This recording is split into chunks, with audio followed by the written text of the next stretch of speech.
All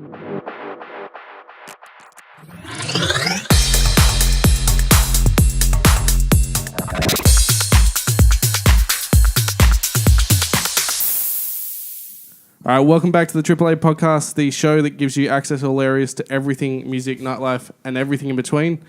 Today we have I would say director, photographer, and just, I don't know how else to describe you, Jackson. Artist, creative, douchebag, charismatic. Yeah, we'll go with them. A selection of all of those. Handsome man. But and a salesman. Businessman. Let's just keep adding them. Lawyer. Well, look, welcome Jackson Healy. How are you, man? Thanks for having me. I appreciate it, boys. And we've obviously got Joel here as well. He's joining me once again. How are you, Joel? I'm good. Now list what you are. I'll allow you. Male model, high-end escort. Remember, there's two. The people that can see this are going to think differently to the people that can think. Okay. People that can hear this. High-end podcast Male personality. Yeah. Yeah. No. All right. I'll take it. Can I just say I appreciate the kombucha? That's all right. It's not often like when you guys sent me the email. It was like, "Oh, any drinks?" And I was like, "It, bro." Like no one ever asked me this question. Get me some kombucha. Yeah, I was this morning. I'm like, I've never bought it, so I was like. Yeah, I'm sorry to do that to you. That's probably really embarrassing. I was like, cover your face. I was like, where do you get it from? I had to Google I'm sorry for putting you through that. It's fine, and there's the rest of the bottle, so you can take it home. That's our gift to you. Have you never had it? No. Do you know what it is? No. Do you know what it is? Yeah. It's like... I researched how to brew the stuff. The brewed stuff, like the legit, like, booch is like basically almost vinegar. Because that's what I've seen people it was like one of those things, those trends that everyone starts making. Yeah. So what is it? Remember, I went to uni in Mount Lawley, like I'm full hipster art trash, but this is like... So you just buy it from a shop? Yeah. But overpriced. Then I've had some legit brews. And it like kind of, when I first had it, it kind of tasted a bit bin juicy. You know, like when you're at the back of a Woolies and like you smell it. Yeah, because it's fermenting, like rotting. It's like rotting veggies and fruit and shit. Is this like the drink version of like beef jerky? It's borderline. Yeah. You know how beef jerky is like dried up? Yeah, but it's not like rotting. And it's like a kind of non-alcoholic kind of. It's kind of borderline beer. Like if you let it go longer. Yeah. And like added, I don't know, hops and yeast. Yeah. I think it might have. I don't know. Look, I don't know. But someone's sitting there, like someone's freaking out. They're like, "It's got this in it." It's pretty delicious. Yeah, someone's probably like, the booch. It's pretty gross when you look at it. Like when it's brewing. It's like an orangey. It's got It's pretty delicious. Yeah. It's got like a living bacteria thing sitting on the top while it's brewing up, and it's fizzy. Because I don't like beer. Yeah. I can't drink beer. I think it tastes like crap. I drink wine. Just like all the kombucha drinkers. I literally was drinking wine last night. I like mixed like some lemonade with some red wine. I was like, a spritz. Yeah, sangria. I was like such a bitch about it. I was like, Whereas that's from Woolies. This is perfectly fine. Yeah, I could have said it I got it from some like. I would have believed you as well. I got it from a health store. It cost me like $25 for a I wonder. I would have been like, you could have made up a brand and be like, oh yeah, I love that one. I made it myself. Yeah. Oh, wow, I can taste it. Fruity notes. What were you going to say, Joel? I was going to say, do you reckon anybody in like the whole kombucha kind of thing would be like, oh, I can tell by tasting this that this is this is low quality or definitely, I'd say so. But there's people like that with everything. Like that's like me with coffee, like Mum's Wog. Yeah, and like so I'd like sip coffee and I'm like. What about the $1 7-Eleven coffee? How would you rate that? Well, I've definitely been that broke kid that's like buying. I've never had 7-Eleven coffee. I've never had it either. Yeah, I've never had that. But at my uni, when I was there, like the vending machines, like on those late nights, dollar coffee, I'm like, boop. It tastes. I think there's a certain point where you're just like, it. I need that hit, bro. Yeah. I have like an addiction to coffee. That $1 7-Eleven coffee, I've got that before, and then I've had like a $4.50 coffee like the next day, and I've been like, I'll take the $1 coffee any day over that shit. I've got like a serious problem with caffeine, man. I'm the same. I have to have like coffee, like those late nights and when you're editing and stuff. Yeah, no, it's definitely it's very because you're So what nationality are you? Mum's Italian. Yeah. So my nonna is Calabrese, and then my nonno on my mother's side is like from like a village near Rome, I think. I think it might be called Preveno or something. Yeah. And then on my dad's side, his mother is from Manchester, and his father, I think, was from Dublin. But I never met them. They died before I was born. But then I've got my nonno and nonna that live here in Perth. Yeah. Yeah. Oh, it's like this weird Euro. Yeah. Not really. It's not weird. It's European. Yeah, it's like a Euro mix. Yeah, like mum was born here, but all my grandparents were from Europe. Yeah. That's why I don't like sound. People are like, "Oh, you're well spoken" or something, but I'm not like, "Oh yeah, mate, yeah, cobber." I don't know. I don't know. We don't exactly speak like no, that. I'm not saying. Yeah, but you're definitely wog of some kind. I can hear it. You reckon? Yeah, you're like Masso or something. No, not Masso. Greek or something. Okay, since we're getting into, So I'll go next, and then we'll get to him because he's a similar mix to you. We had this chat 2 weeks ago. Oh, okay. I'm half Swiss. Okay. My dad's Swiss, like mixed Swiss German. Yeah. That part of Switzerland. Sure. And then my mum comes from Zimbabwe, but she's really mixed on that side. I hell wouldn't have guessed. I hail So, something like- like Masso or something. No. My mum's mum is like mixed. She's like French, Indian, bit of Malay, South African, and then my mum's dad's like Welsh, half like African. You're a rainbow, bro. Yeah. You could just not be racist ever. You could make jokes about anyone, and like you're like, hey, bro, listen, my cousin is half black or something. I don't know. You're there somewhere. And what are you? So I'm closer to you. So my dad's Portuguese. Oh, okay. And then mum's side is from the UK. So they're from Yorkshire. Oh, okay. Sure. So yeah, it's pretty much just like kind of like that. Like You've been to England? yeah, back when I was Never been. Hey. But you two are both born here, yeah? Yeah, I'm born here. Okay. Yeah. No, I was born in Switzerland. Perth. Oh, wow. Okay. Not far. No, I was born in Eviador, which is like close to the Swiss Alps. So do you have like citizenship or like a passport or something? I'm or? citizen of Switzerland, yeah. That's dope. So I travel on a Swiss passport. Aussie citizen as well? No, I need to get my dual citizenship. Wait, how long have you lived here? I'm so confused. By the accent, a long time, you can tell. Yeah, well, like I didn't think you were born foreign. You know what's cool about being like having British ancestry and then living in the Commonwealth is that you can get. Last time I checked, I'm not an expert, but you can get like a ancestry visa.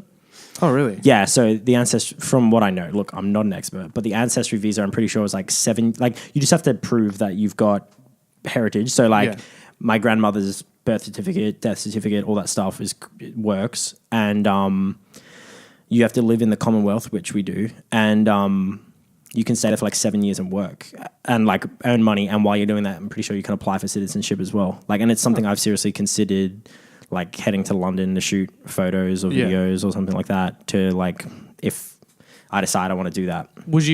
Is there not a big industry, but is it more like sought after over there, or? Well, for me, I haven't really told like them, I guess, what I do. Yeah, let's. Is that for the whole of the UK? I skip straight to the boot. Yeah, man. we're I like got too picture, and then we're excited. like finding out where everyone lives. So let's maybe give everyone like a little like rundown of what you do. And oh, geez. So my name is Jackson Healy. I'm a photographer and filmmaker from Perth, Western Australia. I started shooting maybe 3 or 4 years ago and started working almost right away. And I kind of, like most people would know me for like babe stuff, and I call it kind of babe stuff. That's just like the best way to put it. Like stuff you might see in Penthouse Mag, like a lot of Instagram babe stuff. That's where I kind of started. And the only reason for that is because like that's just, people started giving me money to do it. And I was like, okay. Like, and it just kind of snowballed. And then I started to get some traction, and like people noticed, and I was getting these messages, and that kind of just happened. And I was like, oh, that's cool. But for me, it like started as like filmmaking first. Like I wanted to be an actor as a little kid, and the problem with the booch is fizzy. I wanted to be an actor, and then I started writing and being a director and stuff. And when I started doing all that, like you're playing with cameras and stuff, and I took photos of my friend for like one assignment in like my first photography class, and then one of her friends liked it, so I took more photos of that friend, and then like I said, it snowballed. Yeah. And I just kind of like went with the flow and just continued. And now I've like up and down the East Coast, like all over Perth. I think I did like a count like a few months ago of like, I just have like all my stuff in different drives and backups, and I was like looking through the names, and I think there was like almost 250, almost 300 or something. It's insane. Yeah.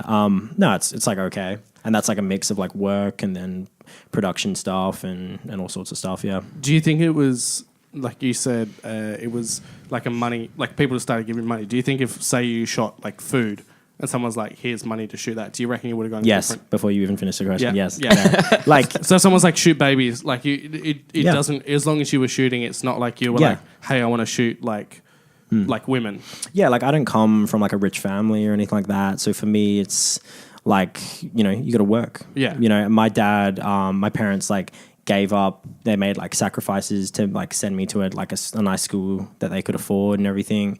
So like I think my upbringing, seeing that, it's like, hey man, like business is business. Like get stuck in. Yeah.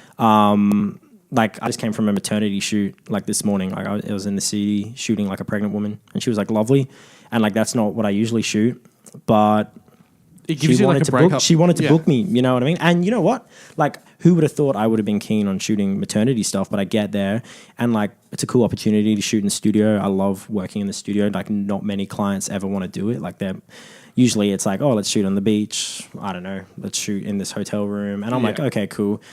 These days I can do that stuff like eyes closed, borderline, you know, because I get in there, I know what I'm shooting. Like they're always asking kind of for the same thing. Yeah. I know the poses. It's like super easy. I'm out sometimes in like an hour. You know what I mean? Like we're just flying through these outfits because I know what I'm going for, and a lot of the work for me is like in the edit suite. Yeah. The studio is a really cool opportunity, and like it's cheap as in Perth, man. Like you can book hazards. Like I booked it 2 hours for $88, and that includes the light rental. Oh wow. You know what I mean? Like that's cheap, bro. Whereas if you're going like a hotel, might cost you like if you're going. Yeah, exactly. And like and people underestimate how beneficial knowing what the light's doing. Yeah. Coming from those strobes, how beneficial that is for other things. Knowing how all the tools work and all the attachments. That's not the right word for it. The light. Whatever, doesn't matter. But like you're talking about like the gels or like sure gels, I guess. That's color stuff. But I mean the light doesn't matter. Diffusers. Nah, well, diffusers is sorry. Grids are a thing, but we're just naming everything that attaches to a light. Yeah. Basically, the things that attach to your light, people underestimate like knowing what those do, and once you know what they can do, and you understand ratios and stuff, and how to turn your background gray, and how to do this, how to do that. Once you understand that, like it opens up a whole world to photography and filmmaking stuff. And when I started to like pay more attention to that, all my content got better. It's something that just like once you know it, it becomes like second nature as to like how this works. And yeah, and like you meet a lot of. And I remember when I first started, I was like, I'm a natural light photographer. And like whenever you hear someone say that, that just means I have no idea how to use lights. Yeah. That's what that means. That's what that actually means. And that was me. And everyone that ever says, oh, I'm a natural light photographer, that just means I've never... Because it's scary. I don't know, like, because I know you take pics. You don't take pics. No. He doesn't take... He poses for pics. But I exactly know what you're talking about with light, because I noticed that even in just like basic pictures and basic, even like GoPro shit when I'm do stage kind of stuff. Yeah. Lighting makes a huge difference. Yeah. And I remember like one day you and Camille were like, can you guys change the light? This was at one of the events you guys were shooting. Yeah. And then I noticed like when I was going through the video and the footage, you're like, shit, like the lighting. Especially with a GoPro. Yeah. No, but I mean even your guys kind of stuff and his kind of stuff and just like... Oh, yeah. And going through nightclub pictures when I've gone through like stuff I've DJ'd at, I can see that lighting looks shithouse. The lighting will like it can change a show. Like I've shot I shot one recently and it was like the lighting will like the start of it was awesome, like very good, like they're really good with their lighting, and the second it kind of just like faded away, and it changes the show because it doesn't allow you to not doesn't allow you to do it. It just if you've kind of got to work in sync with that person. So same with like the lights. Like if you're shooting in a studio, you've got to kind of know what you're doing and all the settings in the same sense. There's no other light. Yeah. If you took that photo, the settings you're using, if you took that photo without those lights, it would be pitch black. Yeah. That's how you're meant to shoot in a studio. I'm kind of minimizing it to real basic sort of stuff, and other people would probably be like, yeah, no duh. But, oh my God, this booch, man. Some fizzy booch. I'm not usually this burpy.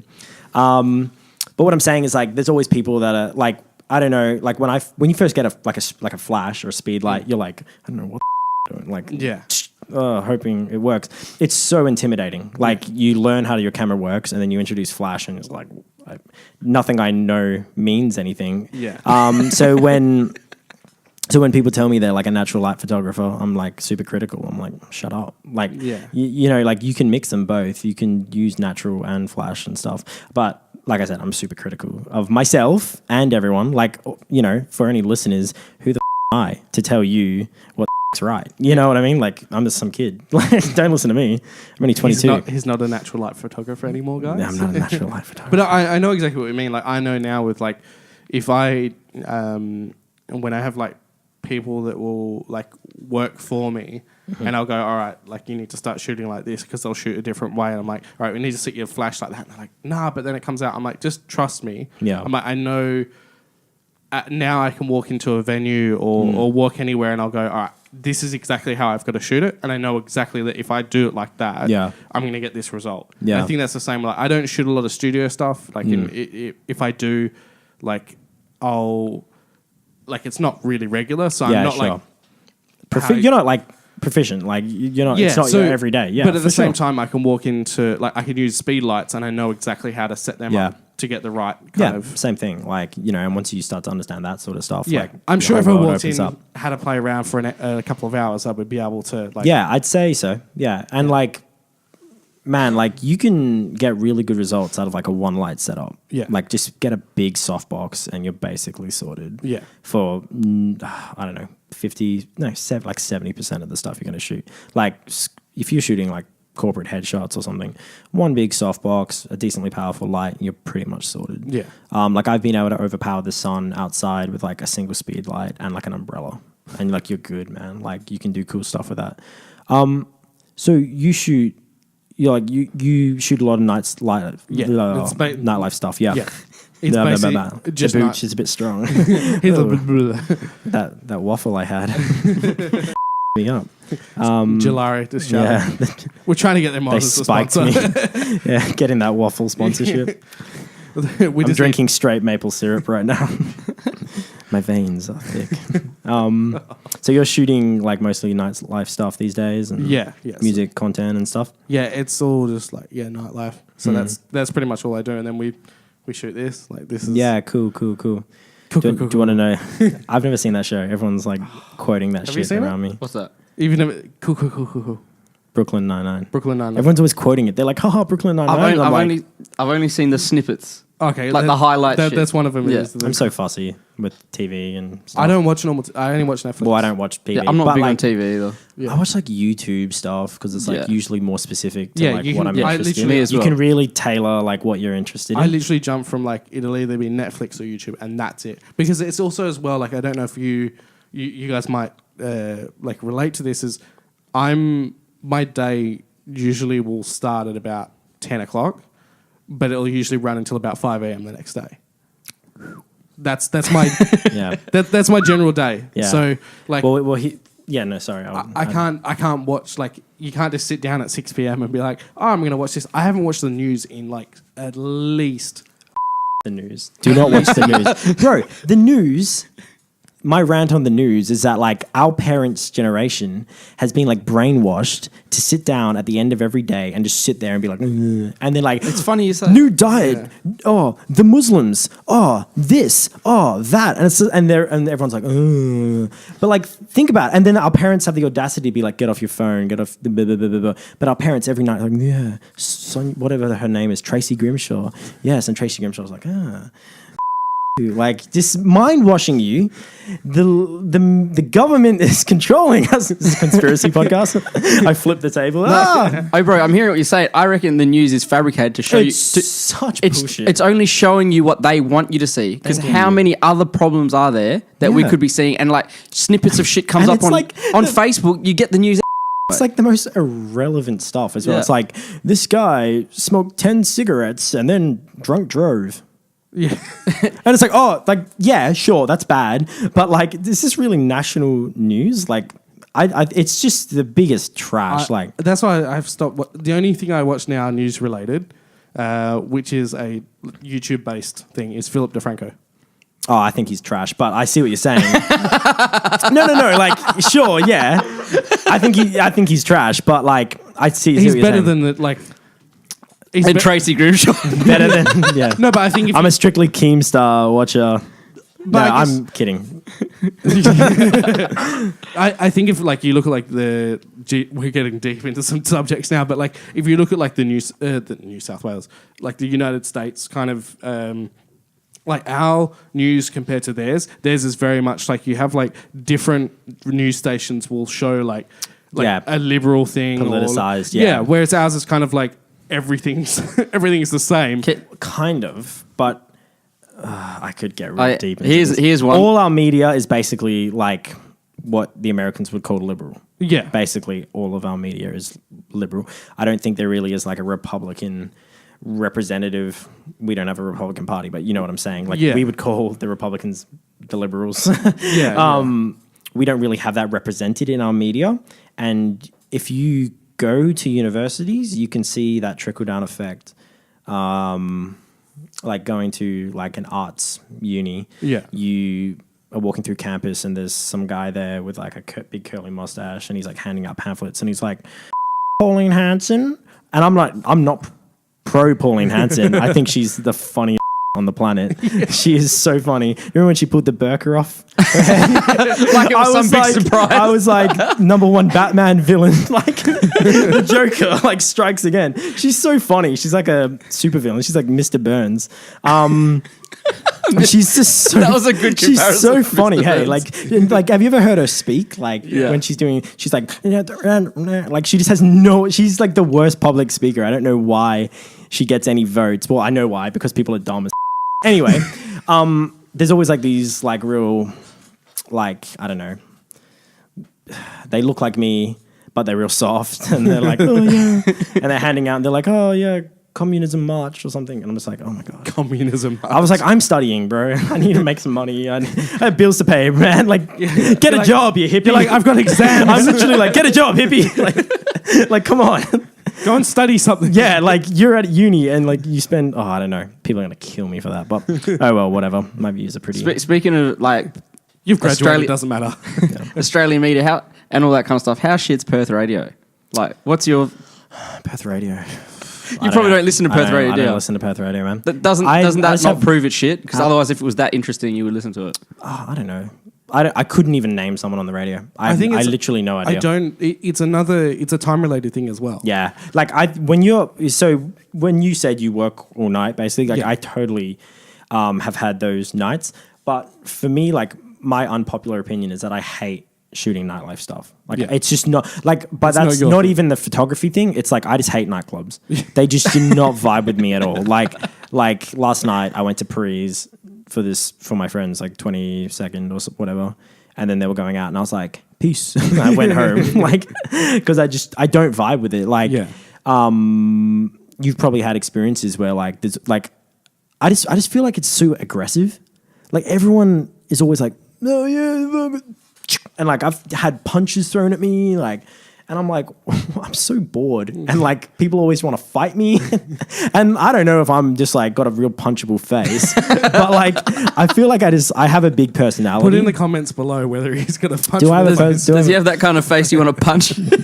Dude, I put that on my story. I could put that on my story and it would be 100% yes.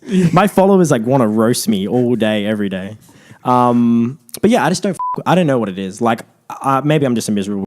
That's probably it. But But then, like, you know, when you got to shoot it, you got to shoot it. Yeah. The best gigs I have, the worst gigs are the crowds, like the worst energy crowds. I think are always like dubstep crowds because like they're so cooked and like, well, they are, right? I just like the way you said it. They are. They're just like fried as. And they're just like there's like this weird like kind of almost like negative like the bassy wobs. The vibe. Yeah, It's just whoop, yeah. whoop, and everyone's like zombied out, and you're like, whoa, okay, man. And they all dance exactly the same. Sure, yeah, but they're all like, like I don't know, but I get it. Like it's fun, but terrifying. Like, Yeah. and especially when you're leaving. Like I've had people throw punches and like all sorts of like scary encounters. The best events I've shot are for this. I can't remember the name. They're missing. They come from Adelaide. You might know who I'm talking about. Ooh. They do like emo nights and stuff. And they've done it, and I shoot that for them when they come to Perth. They fly all over the country. Yeah. And the crowds at these emo nights are like so friendly. Like Yeah. everyone's just like, oh, I love Fall Out Boy and Panic at the Disco. And everyone's like really sweet and just like there to like sing the Killers and shit and like Mr. Brightside. And I'm just like sick. Like everyone's lovely. But I think that's 90s music. Like that's just like yeah, 90s. Like everyone, like there's a different vibe Yeah. depending on what genre you're going to. So I wanted to talk about with shooting like the Babe stuff. Sure. So you're using, like you said, you mainly do natural light sort of stuff with them. Yeah. Are you bringing like big camera setups in, or like just for the more techie people? Like, Yeah. what are you kind of? I love talking tech sometimes. Yeah. Like rubs that spot. I think everyone's a bit like that. Oh. Just Yeah. like itches, like anyone Yeah. we've had like musicians in that like they're like geek out when you start. Talking about strings and shit. I don't Yeah. know. What do you- I'm sure there's some guitarists that are like, oh, I just love the feeling of that Yeah. strings on my fingers. So, like shooting with a nice full frame camera Yeah. is like a nice way to go. So, I use the D610 just because it's like nice and affordable and it like has a great sensor in it. Yeah, So, like 24 megapixels. I think like for the majority of stuff, you could use like a 24-70, Yeah. like a nice 2.8 24-70. For myself, like I use the Art 50 and I use that like a 24-70, if that kind of makes sense to you. yeah. So like if I need it kind of as a 70, I take a few steps forward. If I need that 24, I kind of take a few steps back. You're gonna move. You're not being lazy. You're Yeah, moving. like and I like the Prime, and that was like the kind of the bad boy lens that I bought. Yeah. Like you Yeah, it's splashed like out. I splashed out for that because I knew like it was gonna pay for itself, kind of thing, and it has. And that's kind of like lives on the camera. Sometimes I've thought about like trading that out for a 24-70. Yeah. Do you think it's the art series? This is where I can geek out as well. Yeah. Do you think the art series is like? Obviously, it's a big jump, say from like a small like Nifty 50. Yeah. Do you think that the art series is a massive jump? Okay, that's a good question.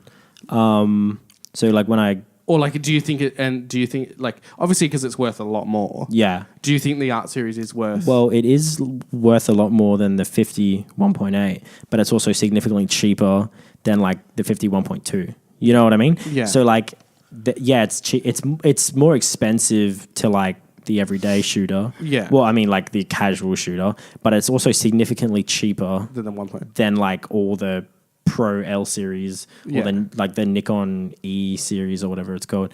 I think the latest Tamron stuff and all the Sigma art and even contemporary stuff is like the best value Yeah. that you can get right now.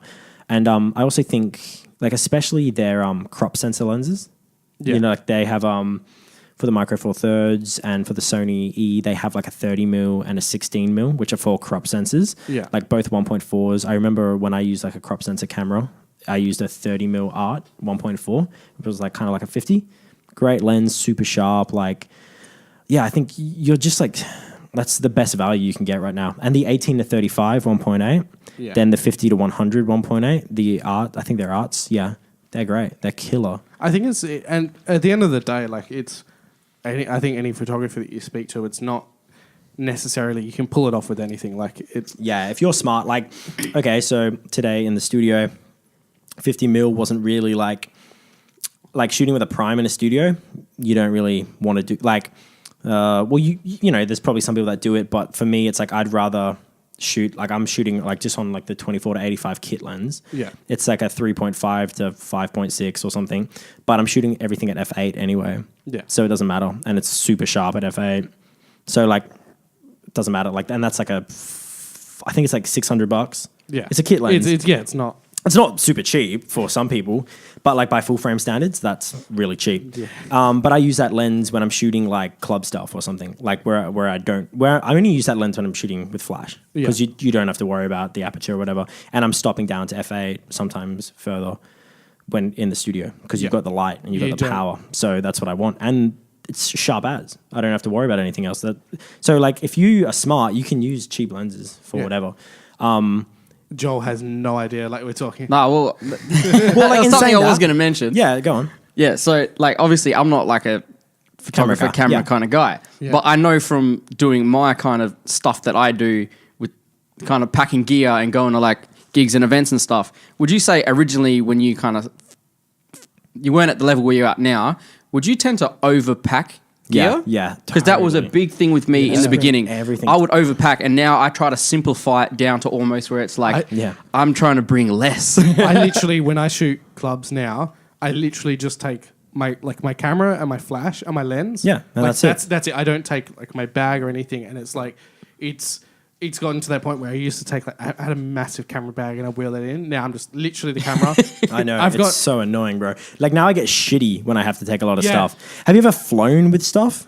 Yeah, I have. Oh my God. Because you're like, you're not separating yourself from it. Like you're not putting it in your bag. So you're like, I got to carry this on with me. Well, I had a roller bag. My life. I had a roller bag. So I had that, and then I had like a backpack that sat on top. So like all my stuff, and then I had that. I'm like, I'm not putting it in because I was shooting the next day, and I was shooting New Year's Day, so I flew over New Year's Eve. Yeah. So I'm like, I'm not like losing my shit. So I'm like, I'm taking it on. Well, board yeah, with me. like even with it, like regardless, you'd always travel with it. Like when I traveled to Shanghai, 2017 to 2018, like I was there for New Year's Eve on like a uni trip. Yeah. And so like I took 2 film cameras, my Nikon, my Panasonic, like my laptop, 2 flashes. And like I literally shot photos, video on the GH5. Yeah. Like that's what I just walked around with all day in Shanghai for like a month. And I let the Nikon stayed in the hotel room. But I was like, why did I bring this? This is so heavy. And like for the first like week, I would walk around with all my camera stuff on my back. And then I just ended up taking photos on the GH5 because it was. I think it's and throw this back at me if this isn't correct. Sure. I think it's an ego thing. Yeah, maybe. So, like, no, think about it. Yeah. So if you're... Let him talk. I want to hear this out. I'll just turn your mic down. I'm not disregarding At the end, I'm like, what the f***? No, like an ego... There's probably another word to describe it, but like in the sense that you will go, all right, I'm going to have like... all this big gear with me. I'm going to take this with me. I'm going to take like these big cameras and like everyone's going to think I'm look really professional kind of thing. Yeah. But then as you go along, you kind of like, you get to the point where like, it's like, I don't really care. Like, I'm just going to take the camera. Like, I literally, I had someone come up to me, and this is more of a geeky thing, but I had like the battery grip on my camera. I specifically have that because I'm so... You need the juice? I'm forgetful. Oh, okay. So I'll forget like batteries. The charge or something, yeah. Yeah, so whereas if I put 2 in there, I know I can shoot like a couple of venues and it's like, it's always... You're good, yeah. And I can have 2 more batteries ready kind of thing. Yeah. And I had someone come up to me and was like, do you just have it on that to look like a 1DX? I think that's the model. Yeah. And it was kind of like I'm like, no, like, I literally have it on there so that I always have charge and I don't forget my batteries. Like it's not like That's I wasn't... weird question. Do you have tattoos to look like a bikie? Like, no, because like, who are you? I'm not asking you that. I'm just like, no. I'm just I fully understand what you're saying now. You know what I mean? Like I do it like, to me now it's like a convenience thing. Like I'm like, I don't really care. Like I'm just gonna take the least amount of shit I can take. I take a big SD card so I don't have to carry stuff. And I think that's like when you first start out or you're trying to, like, for you as well as a filmmaker. So like you see massive film sets and they've got like all these big cameras and like all these big setups and that kind of thing. And you kind of have that I'm saying you directly, I'm saying like in general, Yeah. you'll be like, oh, I really want that. Like I really want to have like these massive cameras with like matte boxes on them and like I want it to look like this. But then at the end of the day, when you break it down, like those things don't necessarily matter. Like they don't contribute to... It's funny you say that. And because I know how you... My DP would like strangle you right now because I might say that if I said that to him, he'd be like, "Well, do you want it to look shit?" But like, I totally get where you're coming from. Like, I know there's like people out there that will use 10 grand worth of camera gear and the photos are still boring as. Yeah, and I think that links back to what we're saying about like you can shoot pretty much on relatively anything as long as you know what you're doing. Say, like before I got the Art 50, I was shooting with like the Nikon 50 1.8 for like a month. Because I was just like waiting for cash to come through, and I was like, "Well, I'll buy this because I'm gonna use it." Yeah, and like still some of like my most popular photos have been on that lens.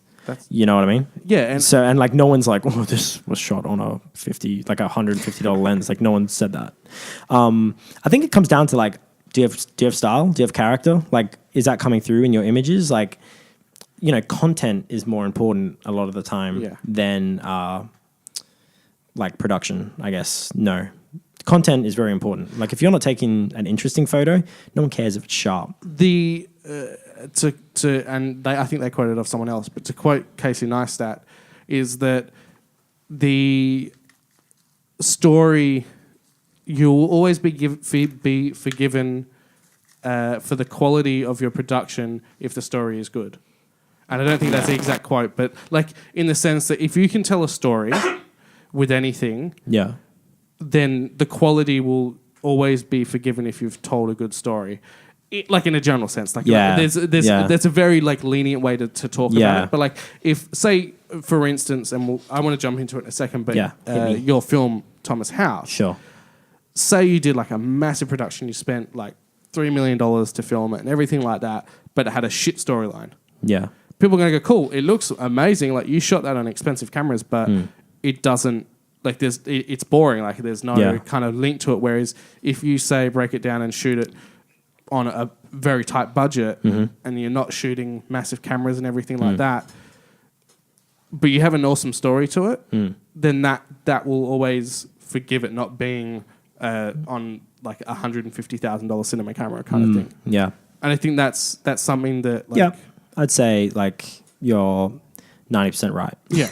The only reason I say that is because like I know that if you've got bad audio, like you're fucked. Like but you're 90% right. Like I think if you take out like those small things, there's a reason like short films and 16mm films and 8mm films are like good. Yeah. You know, when there are good ones because they have good stories and they're made with no budget. You know what I mean? Like all low budgets and stuff. And I don't think it's about like having to be like with Thomas House, I don't think it's the best thing I'll ever make. Yeah. I think it has its problems. As the writer, director, producer, executive producer, like I played a lot of roles on that.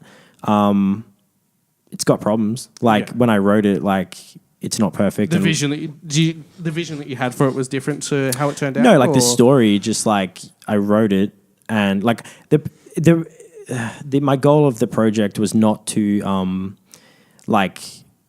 make the best film, but the goal of the project was to show that as a director I can work with lots of different areas and that's the reason I specifically chose a horror. Like I write comedy when I write. Like this other project we're developing right now, we're trying to develop a mini series, me and my writing partner, that I'm gonna direct, and we want to like make a mini series that we want to try and upsell to maybe ABC or Netflix or something. That's what we're working on right now with my producer, my DP, people that I work with, some of the people from Thomas House.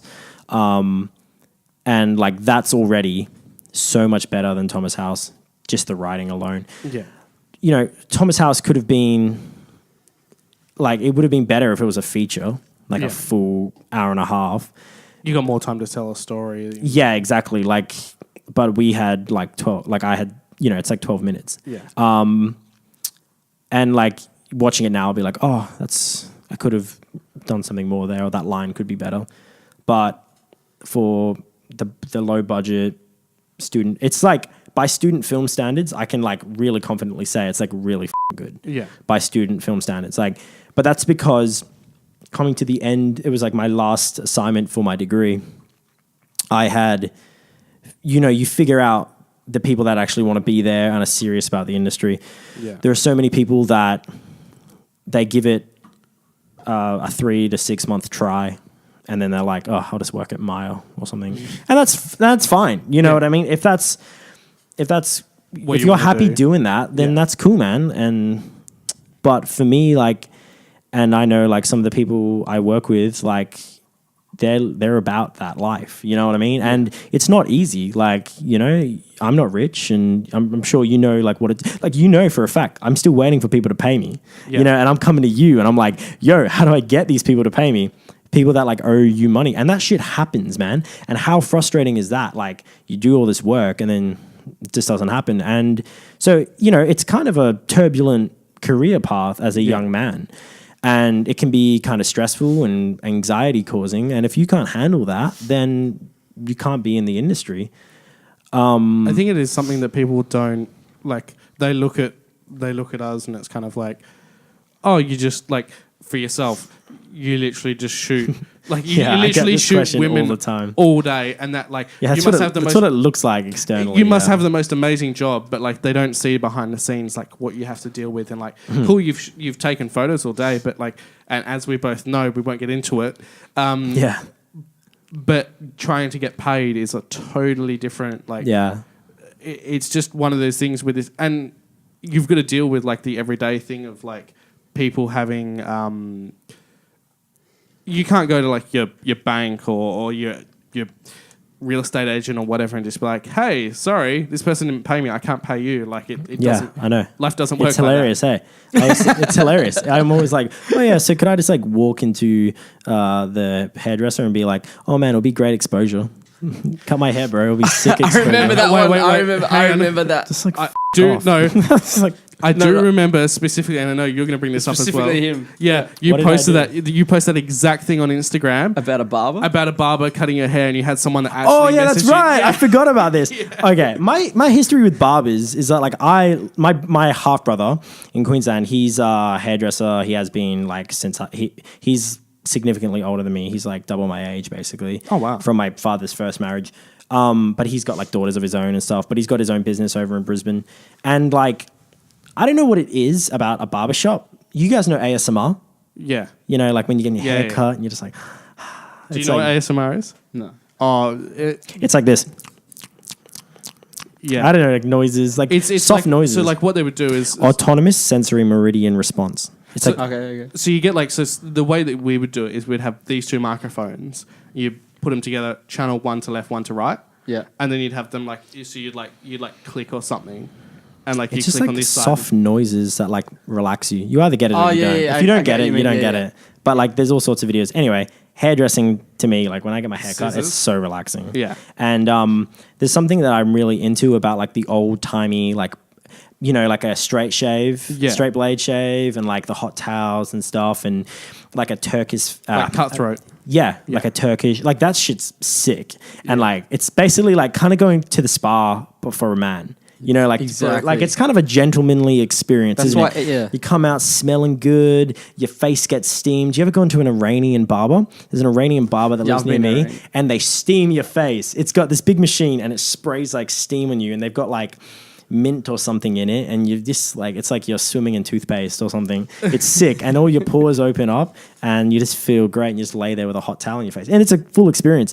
So. Yeah, that's right. I was on my Instagram. I was like joking. I was like, hey, who wants to cut my hair? Like, I was like pissed off because like I kept getting messages like, oh, shoot me, do this for free. And I'm like, yeah, cool, just me, right? But this guy's like, all right, I'll cut your hair for free. And I was like, oh, I never took him up on it because I would have felt terrible. like joking about it, and then like how someone's like, actually, that would have been like really hypocritical of me. I was like, actually, I might actually get my. Do you want me to just like link you in like the post or something, tag you? Exactly.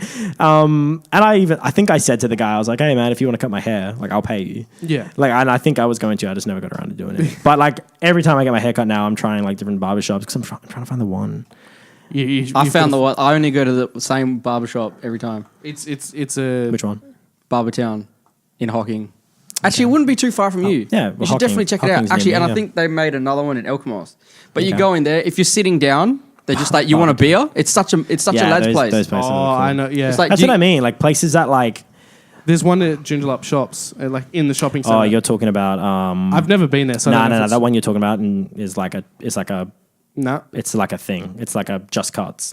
Uh, They're like, yeah. But it's like that's- I went there and you know how much they charge you for a haircut? Like $70 or something, $75 or something. Is that like what is that what he's talking about? But like Nah, a it's not better what- version. He's talking about like a legit barber. I go to like Yeah. a legit I think I've heard of it, man. but like an alcohol, you can get. They Like, even cut your hair like a barber. It's not hairdresser style at all. yeah. They do the proper full fades. I want to and go everything. into a barber shop where they have a big curly mustache and there's like a spinning candy cane or whatever the it is, you know, the spinning. Yeah, I know. And I want him wearing like an apron. I want him to basically look like a butcher, and I want him to be old timey from like 1940, and I want him to cut my hair with just scissors and just be like, oh, I'm a. You can have like Culture Kings or something hit you up now. Just be like, No, thank you. Yuck. cut my beard. All right, let's change Ask me questions. You were gonna ask me let's questions. change it. One thing I wanted to say, I kind of did like a little deep dive on your Instagram. Hit it. Right back. I went back to like your first post. Oh my So I'm God. not gonna bring that up. They're like my like high school. Yeah, like I like right back.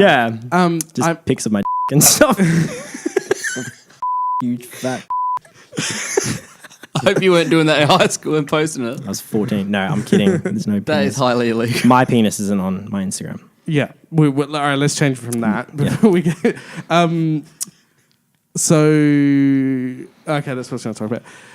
I noticed so your Instagram kind of changed, and I'm going back to like when your first few posts, you were getting like 5 likes, 10 Yeah. likes, that kind of thing, and then it was kind of around I think January 2016 is when you started posting with like girls, Yeah. and that's when it kind of jumped.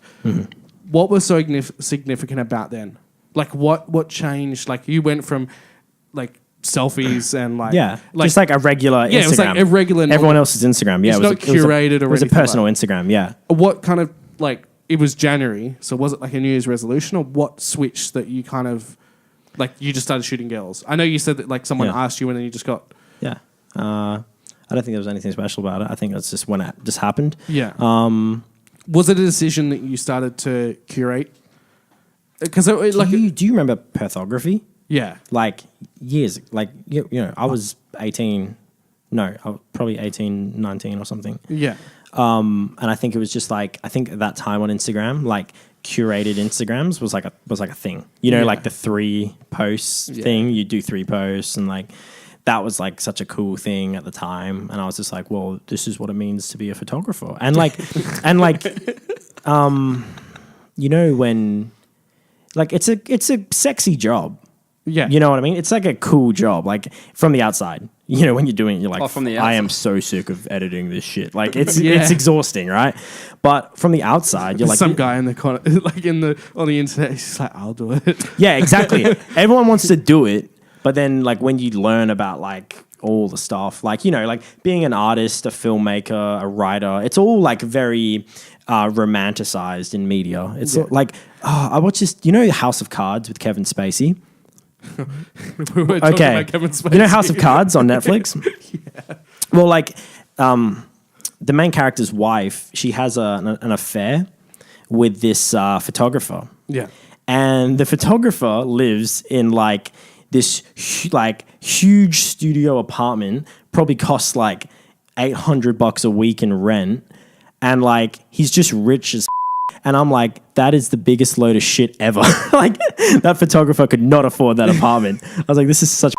And his life is just so cool and stuff. And I'm like, yeah, whatever. That's like 1%. I think We've gone over that before, where like kind of photographers, DJs, and all that kind of stuff it is a romantic. Yeah. it's Yeah, completely romanticized. being a musician of any kind, like anyone that works like in any of those industries, everyone's like, "Oh, that's so good." Yeah, it and like I will save our asses and say that we're very. I know myself Appreciative. very appreciative and grateful for what we do. yeah. And I was that literally just about to say that. we get to do this as a job, but at the same time, it is one of those things that like everyone seems to want to do this as a job. Yeah. like Yeah. everyone. Yeah, it's- and exactly. It's kind of like I don't think people understand the what it goes behind it, including things like trying to get paid, setting Yeah. up like business stuff. Like to run it as a business is it's not just taking photos. Yeah, and you're sitting in front of a computer just as much as like any other office person, probably. Yeah, and that's the thing. Like I sit like as I said, like my day is basically 19-hour day. Like even today, so I went to bed at 6 o'clock this morning, and I was up at 9 a.m. That was like so, and that's generally like I'll usually have maybe 5, if I'm lucky, 7 hours sleep at night. Yeah. Like, so people don't understand there's that portion of things, and you're always working. Like it never stops. Yeah. And what I was going to say is like my office hours out of that 19-hour day is probably spent like maybe 3 hours max out. And the rest of it is like inside in the office, just sitting in a computer totally editing. feel that. Yeah, and like you said, it is so much better than like laying bricks or 100%. doing any other kind of job. I could never work for someone else. You know what? Like, I don't like. I love being creative and being an artist and doing all of this stuff. Like, I'm so appreciative for all of it. But there are always times when I'm like, oh, it. Just like I'll sell pool noodles or something. Like, I don't care. But like, but then like you snap out of it and you're just like. I think it's one of those things. Remember who the I am? Come on. I think it's one of those. some. You have those moments where you're just like, I can't be like. I've had those. I'm like, I'll just get someone else to like, just one of the guys to cover it. Like, I can't be bothered. But then it's like, wait, like it's Yeah. I need to get out of bed for this hour. Yeah, I know. It's frustrating. But like, yeah, very appreciative. I'm so lucky. Do you obviously because you shoot a lot of. Now I'm going to start calling it babe stuff as well. Yeah, because what else would you call like? Because it's not traditional glamour. I was going to say, do you feel that the job that you do, because that is majority of your job? Well, it is your like. Kind of. It's what. Here's the thing. It's actually not. It's not where. It's just what people think. Yeah. I'm doing. To put it lightly, without going into like super far details. I'm doing a lot more video corporate stuff. Behind the scenes. People just don't see it. It's just not interesting. Yeah. It's just not as interesting. Business people might be interested. Yeah. Stuff working with international clients, production stuff, like some cool stuff like that. It's just no one cares for Instagram stuff. So like...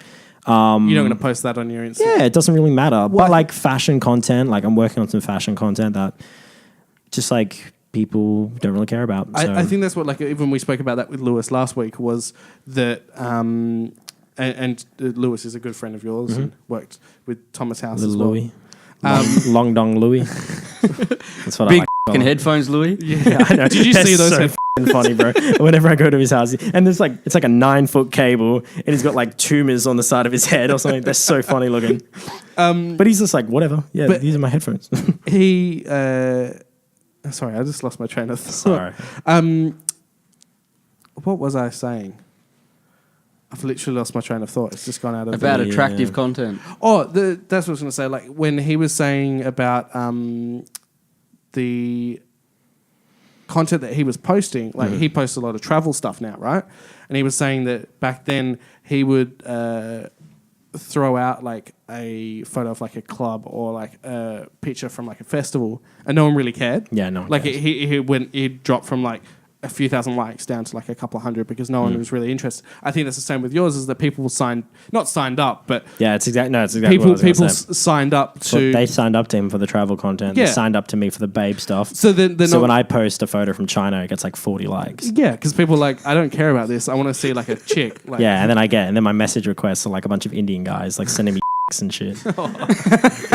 like legit, my message requests, I could go through them right now. It's probably like half of them are probably like Russian bots who are like, yes, buy likes, and the other half are like, my name is Jamal, please love me or something, and I'm like, oh, thanks, bro. Thanks, Jamal. Thanks, Jamal. You should just do a bunch of photos. You should literally just do a series just reading out.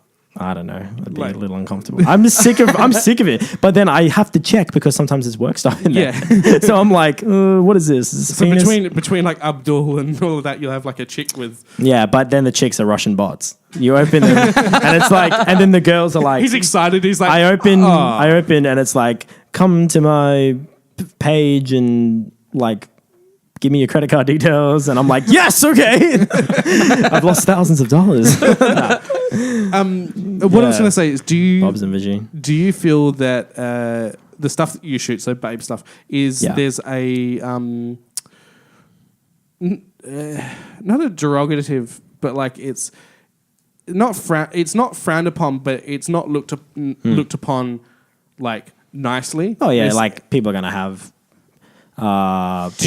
like opinions on it. Do you feel like do you hide what you not what you shoot, but like when you introduce yourself, you're not like, hey, like I shoot this kind of stuff, or are you more open about it? Like, I find that like when people meet me or like they introduce me to people, like they just usually bring it up. Like like my friends when I'm meeting people, like last night I was at this 22nd, and like it was my friends. We were at her apartment and she introduced me to someone and she's like, oh, hey, here's Jackson. He takes photos of sexy ladies. And I'm like, okay. Cool. But like... but I do. No, but like, I do other stuff. It's like... Yeah, and you know what? Like, I don't shoot porn. No. You know what I mean? Have you thought about it? If the money was there, I'd do it. I don't You care. were going to say I that. don't... Well, like... No, seriously, I've had that. Yeah, like... Yeah, like... If the money's there, you know, like, whatever, bro. Like... I've got protectors on my like lenses. It's... A couple of GoPros. I was going to make a... No, but yeah, I know exactly what you mean. It's like whatever, man. And like, like... As you said, money... It's not like... And like, and look, and here's the thing. Like, I think like if you saw like... When I work, it's all about like making sure the girl's comfortable at all times. Like there's like lots of making sure we're having these chats beforehand to make sure like we know what she's getting, what she wants exactly, so that there's no like discomfort beforehand. Like today, the woman I was working with in the studio, she was just like, I'm so happy like working with a young guy like you make me feel very comfortable, and like just giving those directions and stuff. Like it's like, sure, the photos come off as like sexualized and sort of cool, but like when you have a close look at them, it's like not stuff that you wouldn't find like on like an MA movie or something, you know, like or that someone would post on Facebook. Yeah, like people, it's just really good. It's just taken high quality. Just high quality. Yeah, this looks good. Looks like it's been taken by someone that knows what they're doing. Like, to be honest with you, I'm not passionate about babe stuff anymore. Like, I'm ready to phase it out. Yeah. And like as like my fashion portfolio grows and I'm working with these people behind the scenes, as like I'm getting more into my production stuff and like my writing and directing is more popular, I'm ready to do that. You know what I mean? And like, you know, and that's not to say that like I haven't shot babe stuff like I've got some bookings coming up, but realistically, like it's like once a month now, if that. Yeah. Like I'm seriously busy doing other stuff. It's just like no one cares. And it's not like popular stuff, but it's like stuff that I actually am passionate about. Do you think it's a creative thing? Like shooting babes? Yeah, so I had that kind of... You're at that point where you're like, I've been shooting this for X amount of time. And it's kind of like, all right, I need something different. Like you need to, you get to that point, like you said, you can literally walk into a room and you know exactly what to, like, you know, the lighting, you know, this, that, the poses, all that kind of stuff. Do you feel that like when you're starting to do other style of shooting, that then challenges you again? You kind of have that like, oh shit, like I've got to actually think about what I'm shooting. And like... doing film stuff, like every photographer thinks they know lighting and stuff until they meet a DP, like someone that's working as a camera guy on a film or something, because they know lighting. Yeah, because they have to know light, because we have to know how to shoot something for like a second, and we're usually just taking photo and being like, all right, just blast light in there, it looks good. A DP is like really working to make things look realistic, dramatic, like actually tell a story. Like so, like I don't care what anyone says. You know what? There's probably people out there going to like crucify me, but like I think a DP, especially DPs I know in Perth, like my DP that I work with for a lot of stuff, Elliot, like that guy's a genius, man. Like he kills it, and he'll take like 45 minutes to set up cutters and flags and multiple lights and stuff to light a scene, and then we'll shoot it for like 10 minutes. You know what I mean? But he puts that time. It's making that look like... But bro, like it looks... He's like, I don't know. He'll probably disagree, but I think he's one of like the top 5 to 10 DPs in Perth. Like he's so good. And just working with him, that's where I learned shit, man. That's where you really start to learn stuff about softening light and like making it look legit. I can't remember what I was talking about. But yeah, like when like shooting stuff, like if I have the opportunity to shoot stuff that I haven't shot before, I jump at it. Like, how can I try something new? That's why I love like shooting with like toy cameras and toy film cameras and stuff. Like I take so many pictures on my phone. Like a lot of the pictures on my Instagram are from my phone, but you just wouldn't know because I've just like sharpened them and edited them exactly the same way I would from my regular camera. Well, I think we get to that point now where you can, like you can travel pics and stuff. You can just do it on your phone. Yeah, if you've got the apps for it, like I use the Visco app, shoot like raws and stuff through there. It's great. It's really scary getting your kid off. One of my uni lecturers was like, Jackson, isn't it a bit hypocritical you not getting naked for a photo? And I was like, he's right. So one day, like, I have to get my kid off and take. And Lewis will take your photo. Yeah, we'll just get a photo of you, like you know how girls like on kneeling on her bed. You just get the same thing of you, like flowers in my. Yeah, but no, man, I completely get what you're saying with like Pillow working in front. I completely get what you're saying with working with the girls. I'm not going to name the place, but I used to DJ for a strip club, and like similar questions to what people would probably ask you. They'd be like, oh, like this. I'm like, nah, like. They actually had a special act come from over east, so they flew her in for the night, and she was doing like the main kind of event thing. And anyway, she came up to me. She's like, "These are my songs. Can you play them at this, and this time?" And she was super professional. She was even like a little bit shy, and she just said to me, "She's like, I'm so nervous and all this sort of stuff." I was like, I was shocked. It's a switch. I was shocked. She goes, "I'm so nervous." I'm like, here's all these people that literally paid the door fee to specifically come and see you. And I just told her that. And she actually smiled and seemed really happy that I kind of like gave her that reassurance. You know what I mean? Yeah. Like anyone that works in any industry, like you could call it the adult industry, like whatever they do. It's an industry. Like at the end of the day, it's a business. And we're all people. Like people tend to forget that. Yeah. So like you definitely just want to try and give everyone respect and make sure they feel good. Yeah. That's my opinion. Well, let's we'll wrap it up. I want to give you now. I want that SD card. I'm gonna get framed and we'll chuck it up on the wall. Yeah. We'll just add it to the wall. Broken pins. I don't actually know what's on there, so who knows what. I might get it fixed. Pics of me. Fixed. There's the photos of Jackson like on a couch. That's what broke the SD card. Killed itself. 5 seconds to kind of. Your one bit of advice you could give someone that's getting into the industry. Your shit when you start. Stay humble. I wasn't. I was like, I'm the best. But you will be humbled. Try your hardest. Keep learning every day. Meet creative friends and find the best friends that are good at stuff and work with them on stuff and learn every day. And your shit when you start. Be humble. Be humble. And smell good. Smell good. Shower. Awesome. All right. Well, look, thank you for coming in and spending some time with us. High five. Yeah. All right. High five. Thanks.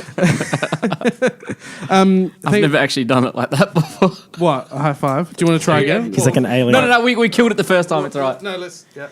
Handshake. It's a pleasure, boys. Thank you for coming in. Thanks for having me. It was a pleasure. Look... I don't know why you... In the sleaziest voice I've ever heard. Hey. Thank you for coming in. It was a pleasure. Casting couch. Thank you for coming in. If you're listening to the podcast, thank you for listening to us. We're on... obviously, you're listening to it on whatever platform, so that doesn't matter. If you're watching this on YouTube, thank you for watching. I think where I'd place this, if you want to watch the previous video, it'd be up here. And if you want to subscribe to us, it's up here. But I think because how I'm doing this, it's going to be flipped around, so it's the wrong way. But yeah, thank you for listening to the AAA podcast, the show that gives you access all areas to everything music, nightlife, and everything in between.